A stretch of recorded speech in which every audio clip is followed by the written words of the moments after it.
शालेय वयात विद्यार्थ्यांमधील खिलाडू वृत्तीला चालना मिळावी या हेतूनं पन्हाळा पंचायत समिती शिक्षण विभाग आणि कोलोली केंद्र शाळेच्या वतीनं पन्हाळा तालुक्यातील कोतोलीमध्ये जिल्हा परिषद अध्यक्ष चषक क्रीडा स्पर्धेचं आयोजन केलंय। स्पर्धेला गटशिक्षणाधिकारी संदीप यादव यांच्या हस्ते सुरुवात झाली। विद्यार्थ्यांना शालेय शिक्षणाबरोबर क्रीडा शिक्षणाचे धडे शालेय स्तरावर दिले जातात।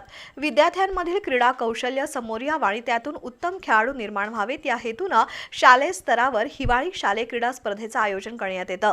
कोतोली इथं पन्हाळा पंचायत समिती शिक्षण विभाग आणि केंद्र शाळा कोलोलीच्या वतीनं जिल्हा परिषद अध्यक्ष चषक स्पर्धेचं आयोजन करण्यात आलंय। यामध्ये 18 केंद्रातील 450 विद्यार्थी सहभागी झालेत। स्पर्धा 9 ते 11 डिसेंबर दरम्यान होणार आहे। स्पर्धेचे उद्घाटन पन्हाळा गटशिक्षणाधिकारी संदीप यादव, क्रीडा अधिकारी अरुण पाटील, हनुमान उद्योग समूहाचे अध्यक्ष बळवंत पाटील यांच्यासह मान्यवरांच्या हस्ते करण्यात आलं।